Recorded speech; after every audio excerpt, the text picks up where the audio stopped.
Well, welcome to City Impact, and my name is Dwight Habermel, and I have my guest with me, Daria Nardozza, and she is with Kentro Network, and has become a friend over the past number of years, working together in city movements across Canada as we've networked online.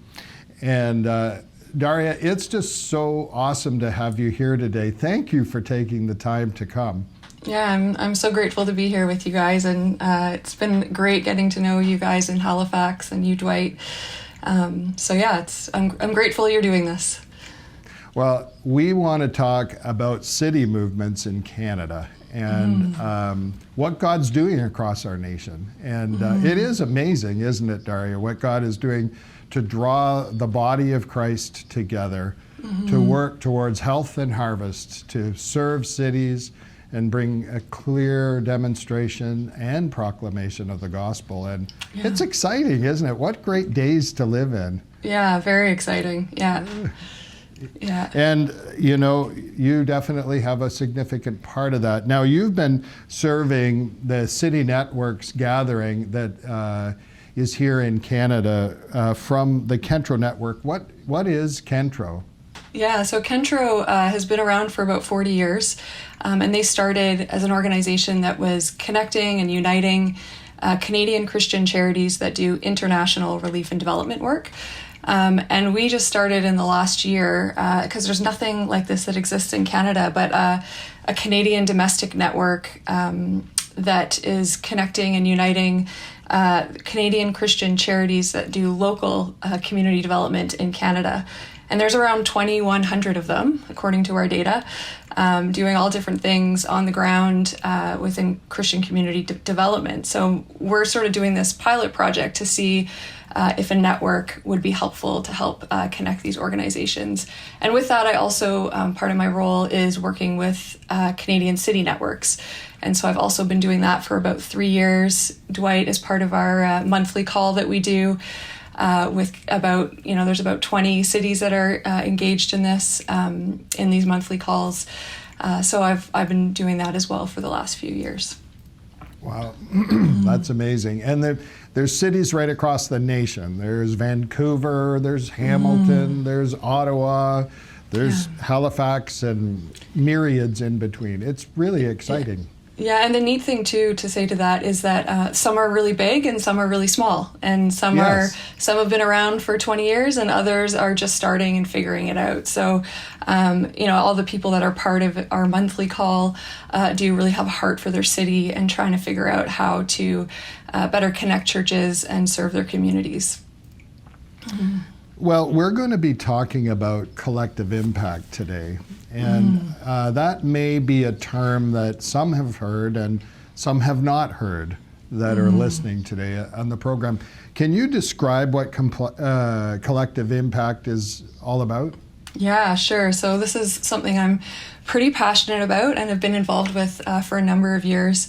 And actually, I had this wild dream last May, I think it was, a year and a half ago, to go back to school and study impact networks. And I didn't even know what that meant at the time, but it was one of those crazy dreams that you wake up in the middle of the night and write down. And so I've actually gone back to school to figure this stuff out. And so to start, I think it's really important to understand the difference between collective impact and impact networks. And so collective impact is something that was actually started, the first paper written about it was by two Harvard researchers, Kanya and Kramer, who wrote this paper in 2011, which kind of went like viral. Everyone in community development were kind of figuring out, how do we do this? This is a great idea. And so there is 5 conditions to collective impact. And so what those 5 conditions are a common agenda. So people are working together towards something common.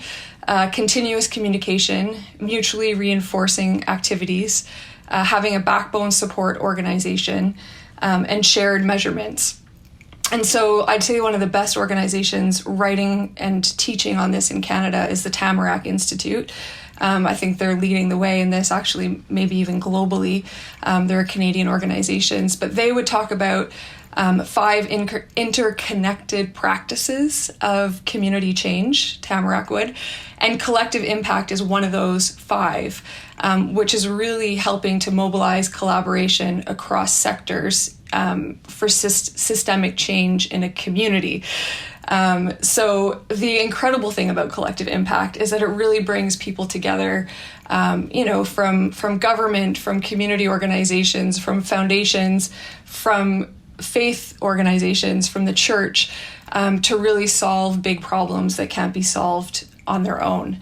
And part of that, these 5 interconnected practices that community collective impact would be part of, there's also community engagement, there's collaborative leadership, there's community innovation, and then there's being able to evaluate these impacts. And so that's sort of like a really quick version of what is collective impact. What I've been learning about more recently is impact networks. And I actually think this is more of what a little bit more of what a city network is. This is more of what we're doing at Kentro. I think this is really what Aaron Ministry would be. And this is really a network that starts with learning. And I guess as Christians, I would also say discerning. Learning and discerning together, which leads to action and then leads to movement. And so David Eichelman, I can never pronounce his name well, wrote this really great book called Impact Networks, which is, it says, create connections, spark collaboration, and catalyze systemic change. And I would say the thing with impact networks is that it's a little bit more organic. It doesn't cost as much money. Collective impact could be very expensive. And so there's sort of like a difference between the two when we talk about both. And yeah, like I said, impact networks would really be, I think, what city networks are trying to do. And then collective impact, would be what we're doing with the Kate teams in Halifax, or, what community development organizations are doing really well in cities actually across Canada.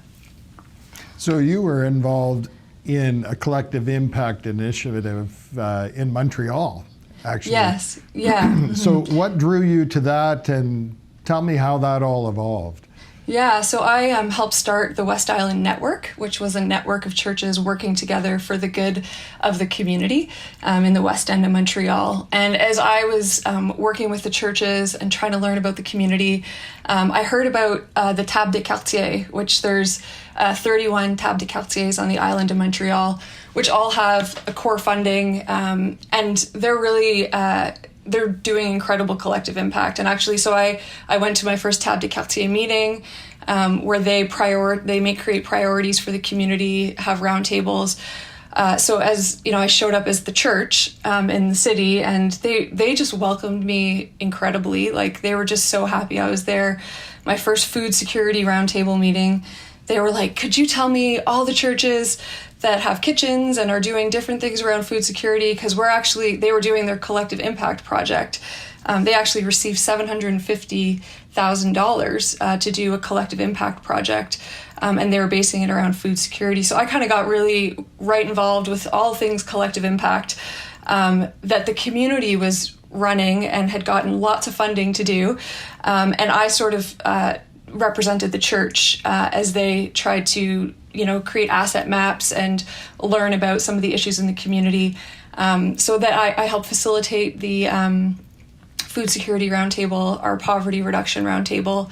I was quite involved for around 6 years. By the end of that, I was the vice president of the board of directors. So I kind of just went right in and got involved with that while I was leading an impact network, helping churches work better together for the good of our community. And I think that as city networks and impact networks across Canada, especially because Canada has done is leading the way, I think, in professionalizing community development.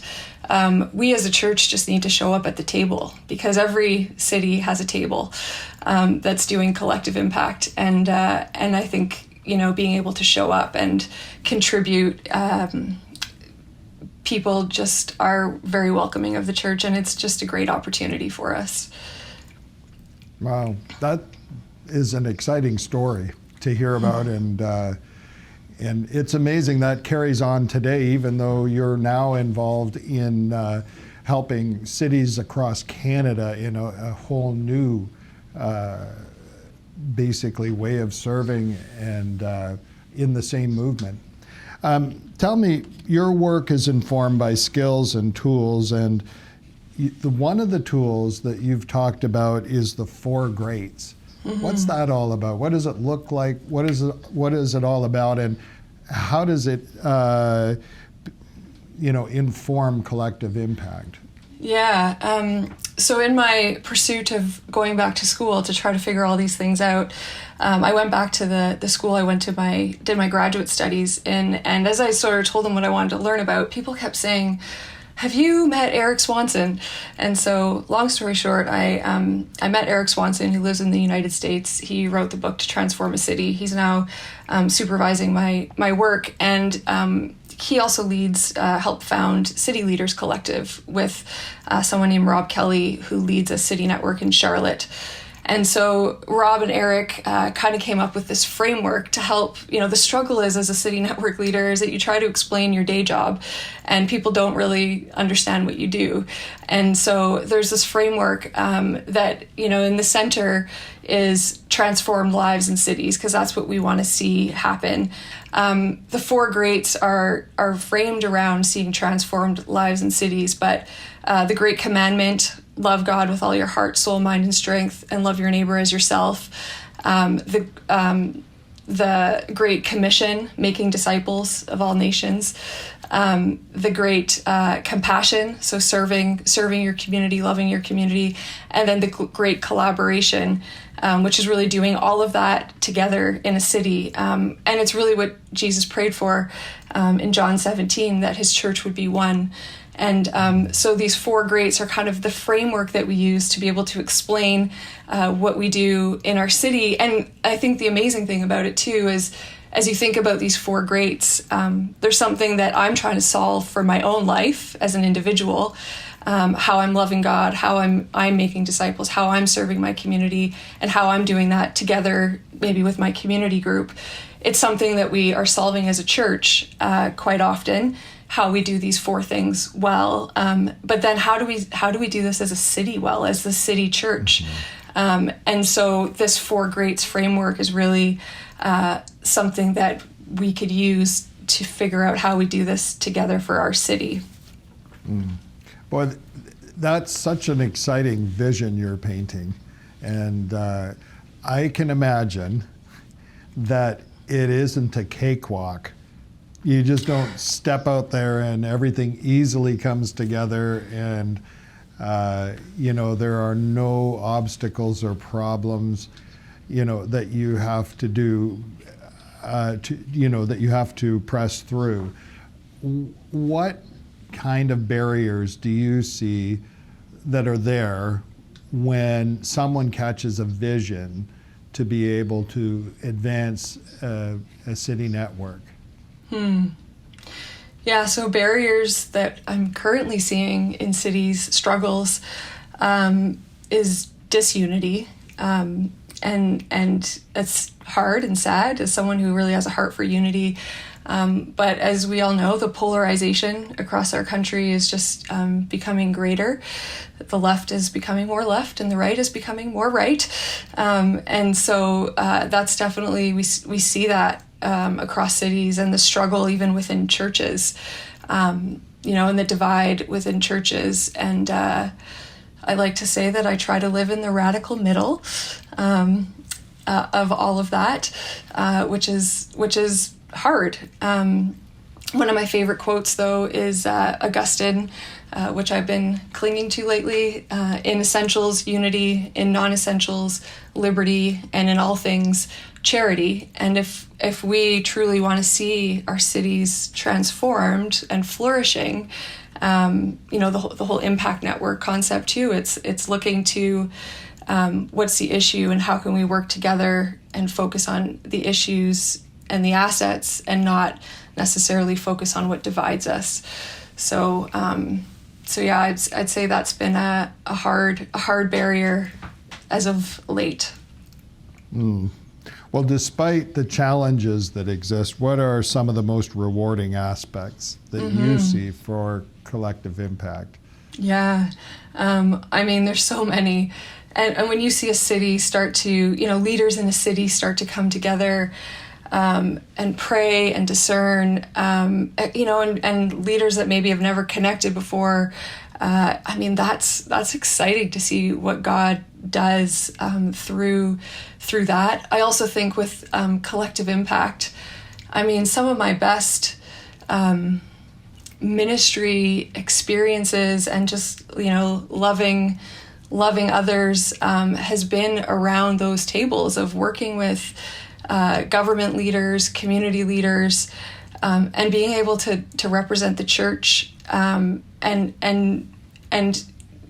the church in Canada unfortunately doesn't have the greatest history, and so to try to be able to change some people's perspectives on what the church is, and that Jesus does love people and does care about the community and does care about their flourishing, and the church wasn't meant to be a bad thing.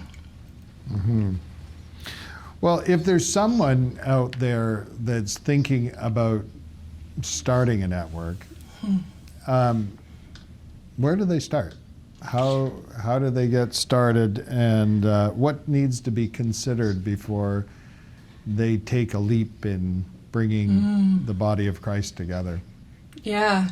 I mean, for one, I just think if you're thinking of starting a network, you should. No, but I mean, I think like cities or city and small cities too. I'm not just saying like the big cities of Canada, but when we think about cities, like people are moving to cities more and more. Like cities are the new like mission field, I think, of our time. And they say over 58% of the world's population now lives in a city, and in Canada, over 80% of our population lives in a city. And so the question is, how do we, as the church in the city, reach our cities and do it together? And so I think what that looks like is starting with connecting with other leaders in your community, other Christian leaders, if you want to start a Christian city network, that is, and just like start praying together, start getting to know each other, build trust, and see where God could take that. And of course if you're interested, and we could coach you through that process and what that looks like, and you could join our monthly calls and you could learn from others. We're starting to write a lot of resources to help city network leaders get started. So there's that, but I think where you really start is getting to know, go for coffee with the other pastor down the street, and figure out how you could better connect as the church in your city. And if there's somebody out there that's thinking about it today, how might they be able to reach out and ask some questions? I know that info@aaronministries.com, they can reach out here and we can connect to the city network. Is there any other way that people who are thinking, I'd like to have more information, I'd like to find out how I could participate in the Canadian City Leaders Network, how do they do it? Yeah, well, feel free to email me, daria@cityleaderscollective.org. Okay, that's awesome. I'd be happy to connect you with other Canadian city network leaders trying to do the same thing, to build that, the four greats in their city, to see their city transformed and flourishing. I'd be happy to connect you in. We have such a great Canadian group that's been meeting, and Dwight, you've done such a great job of, even every time you travel, connecting with another city network leader in another city, and so there's been a really great relationship built. Oh, that's awesome. And what typically happens on the city network gatherings online that are once a month? Yeah. Typically, what if they wanted to join that? Like, what is covered? Yeah, so for one, I'm actually pretty strict about it only being city network leaders or somebody who is interested in starting a city network. It's a small group, and some people might want to join just to hear what's going on in this space, but I try to keep it like pretty tight knit, and so yes, that's understandable. Yeah, and it's a safe place too for people to be able to share some of the struggles they're struggling through in their city, and be able to talk about some of those more difficult issues that some cities are facing. But what I try to do is we have every other month, it's either a city network leader sharing their story, what they're doing, maybe a new report they just did, how they operate, what they do. So it's really like, learning from what others are doing. And then other months I try to have like a kind of like a speaker come in to speak on a topic that would be relevant to a city network leader. So last month, for example, we had Dave Witt speak about, he's doing his dissertation on how trust builds between churches. So he came and did a great talk on helping us see how trust builds within a city between churches. So those types of conversations. We also pray together, share updates, yeah, I think there's something I'm missing in there. No, I think that pretty much covers it all. It is a really awesome time to be able to share, and it's so encouraging to hear what God's doing in other cities and learn from one another. I appreciate it so much. And Daria, I appreciate the work that you're doing and having taken time out of your busy schedule to have a conversation with us. So thank you for today. And we'll look forward to more next time on the City Impact. And we'll be hearing from other city leaders across our nation. See you then.